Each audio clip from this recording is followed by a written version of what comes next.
السلام عليكم ورحمة الله وبركاته. أهلا بكم في حلقة جديدة من حلقات قناة دبري ووفري مع شيماء. النهاردة هنعمل مع بعض مقرمشات حلوة جدا، سهلة بسيطة بطريقة حلوة جدا، وهترمي معاكي كمية كبيرة ومن غير مجهود ولا تعب ولا أي حاجة. هنشوف مع بعض الطريقة مع بعض إن شاء الله، والمقادير كمان. مقاديرها زي ما انتم شايفين سهلة قوي، بس هي اللي فيها كتير شوية هي التوابل اللي بتديها الطعم الحلو والنكهة الحلوة دي اللي احنا بنحبها، ونخلي ولادنا ما يشتروش الحاجات دي من بره، نعملها في البيت بأقل الإمكانيات إن شاء الله. طيب هنعرف دلوقتي اول حاجه اللي معايا هنا مكوناتها. هي عباره عن كميه من الدقيق، طبعا احنا لسه مش هنحددها، على حسب ما هتشرب معايا من كميه الدقيق، وهقول لكم في الاخر هي هتاخد مني دقيق قد ايه. معايا ربع كوبايه من الميه، وربع كوبايه من الزيت، وبيضه، وهاخد معلقه صغيره من الخل، ومعلقه كبيره من الزبده او السمنه، ومعلقه كبيره من الصلصه. تعالوا نبص مع بعض كده على البهارات واحده واحده كده عشان بهاراتها كتير شويه. اول حاجه انا معايا هنا دي معلقه صغيره من الملح، ومعلقه صغيره من السكر، ونص معلقه بقى هنبدا بعد كده، معلقه صغيره من الملح ومعلقه صغيره من السكر ومعلقه صغيره من البابريكا عشان تديها لون حلو. تمام. بعد كده اللي جاي ده كله نص معلقه صغيره، اللي هو ايه بقى، اللي هو نص معلقه صغيره فلفل اسمر، نص معلقه توم باودر، زعتر، شطه، كركم، وجنزبيل، وكزبره ناشفه، ومعايا هنا كمون، ومعايا كمان حوالي اقل كمان من نص معلقه من البيكنج باودر. هو ده اللي هيديني ماده رفع بالنسبه لي، هو والبيضه. يبقى نص معلقه من البيكنج باودر، مش معلقه كبيره او مش معلقه مليانه، يعني هي نص معلقه بس. خلاص. يلا بينا بقى نشوف هنعمل المقرمشات الحلوه دي ازاي. اول حاجه معايا في البوله كده هحط ربع كوبايه من الميه، وربع كوباية من الزيت زي ما انتم شايفين كده. بسم الله الرحمن الرحيم. البيضة سهلة جدا وبسيطة ومقاديرها في متناول الجميع. بيضة واحدة، ومعلقة الصلصة، ومعلقة الزبدة أو السمنة. أنا حاطة هنا سمنة عشان تبقى السمنة متوفرة للجميع. اللي عنده زبدة يحط، مفيش أي مشاكل. تمام كده. وهبدأ بقى أخلط كل ده مع بعضه. هنبدأ بقى نخلط كل المكونات مع بعضها كده كويس، الصلصة مع السمنة مع كل اللي احنا حطيناه ده كله كده. طبعا حابة تستغني عن الصلصة مفيش مشكلة، بس هتديها طعم حلو جدا. خلاص. هحط كمان معلقة الخل الصغيرة، معلقة صغيرة مش كبيرة، بس كده. برضو هتديني يعني شكل اهو هشاشين كده للمقرمشات بتاعتي، هيخليها حلوة جدا. بعد كده بقى هنزل بكل اللي احنا قلنا عليه من البهارات دي كلها كده بسم الله مرة واحدة، عشان كده انا حطيتها في طبق واحد. تمام. طبعا كل البهارات دي هكتبها لكم في صندوق الوصف بالمقادير بتاعتها مظبوطه يعني. تمام. وكمان هقول لكم على كميه الدقيق اللي هاخدها قد ايه، وهقول لكم برده في الفيديو انا خدت قد ايه دقيق. خلاص كده. انا حطيت كمان بيكنج باودر معاهم مع التوابل. قد ايه الريحه حلوه جدا بتاعت التوابل. لو انت حابه تستخدمي اللي هي المنكهات الجاهزه اللي بتتباع بره دلوقتي، اللي هي زي اللي بطعم الكاتشب وبطعم الجبنه والحاجات دي كلها، ممكن مفيش مشكله عادي. هبدا بقى انزل دلوقتي معايا بالدقيق حبه حبه كده واعجن. شوف بقى هتاخد مني قد ايه لحد ما طبعا احصل على عجينه عاديه خالص عشان هنفردها. هفضل بقى انزل دقيق حبه حبه لحد ما احصل على عجينه. ده كده شكل العجينه بتاعتي خلاص بعد ما شربت كميه الدقيق اللي المفروض تاخدها، اللي هي عباره عن كوبايتين ونص من الدقيق. هروح جايه بقى خدمها كويس قوي على الرخامه كده زي ما انتم شايفين. دي خدمه العجين كده، انا عايزاكي تخدميها كويس. تفضلي كده تفضلي تدي فيها كده شويه لحد ما تبقى ناعمه معاكي خالص. انا عايزاها تبقى ناعمه العجينه خالص كده اهو. تمام. شايفين بقى انا بعجنها ازاي كده. تفردي فيها وتلميها تاني، تفردي فيها وتلميها تاني.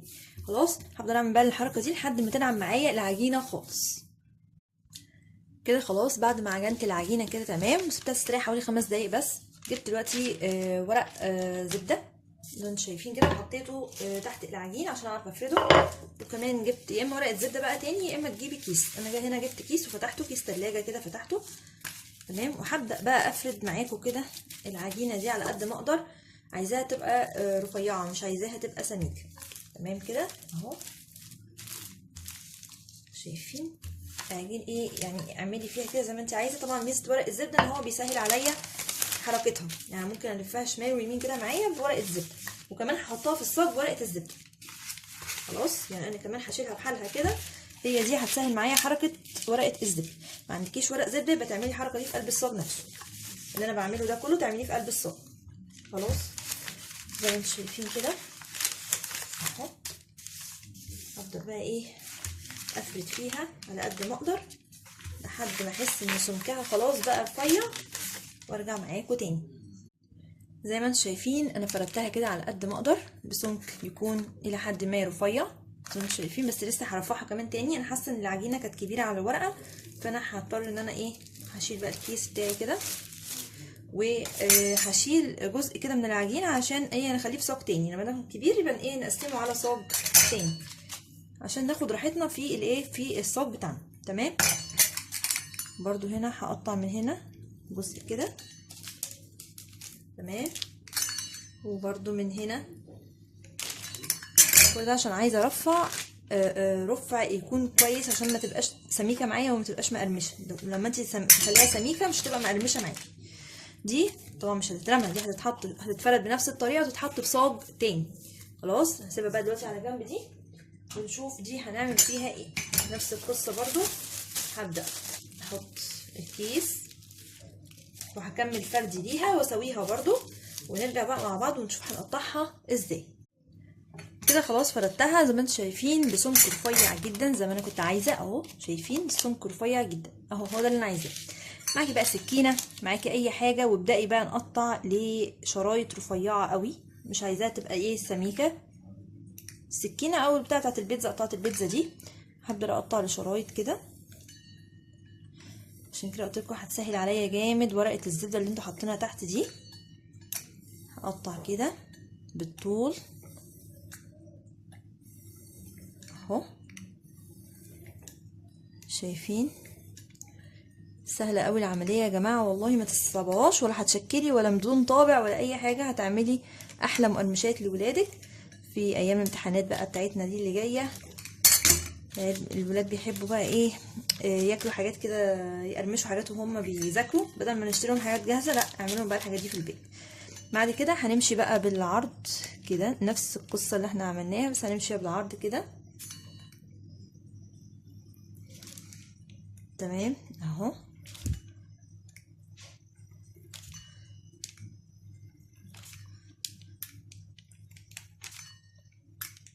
خدتش مني دقيقه وكنت مخلصاها كده.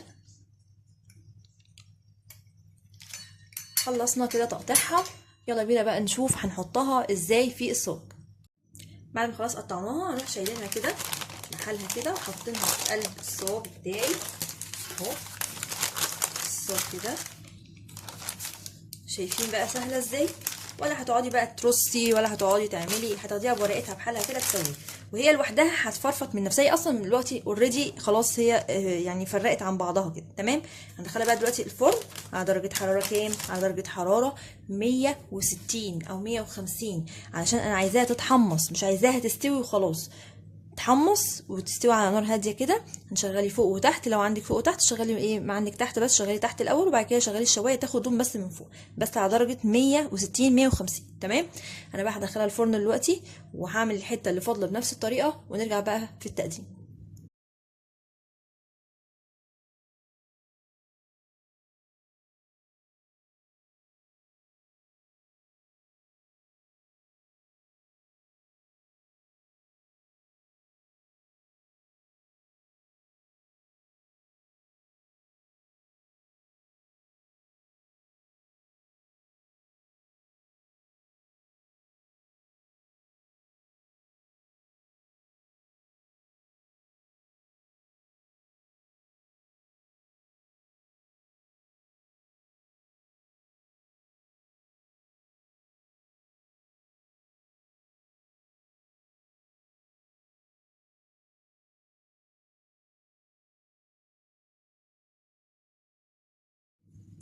حابه اوريكم المقرمشات بتاعتي بعد ما طلعت من الفرن قد ايه بقى سهله. بصوا بمنتهى السهوله تقدري تطلعيها من الورقه اهو. خلاص طلعت استوت طبعا على نار هاديه زي ما قلت لكم. ادي المقرمشات اهي، ولا قطعناها بقطعه ولا اي حاجه، كله بالسكينه، وان شاء الله تعجبكم، جميله جدا. وده كده الشكل النهائي للمقرمشات بتاعتنا النهارده، زي ما عملتها معاكم بطريقه سهله جدا وبسيطه، وما خدتش مني وقت نهائي خالص. حابه ادوق لكم واحده كده واوريكم قد ايه هي مقرمشه اهو، سامعين؟ بس كده حبايبي، لو عجبتكم بقى فكره النهارده يا ريت تعملوا لي لايك وشير واشتراك للقناه، واوعوا تنسوا تفعلوا الجرس عشان يوصل لكم كل جديد من فيديوهاتي. اشوفكم في فيديو جديد، باي باي.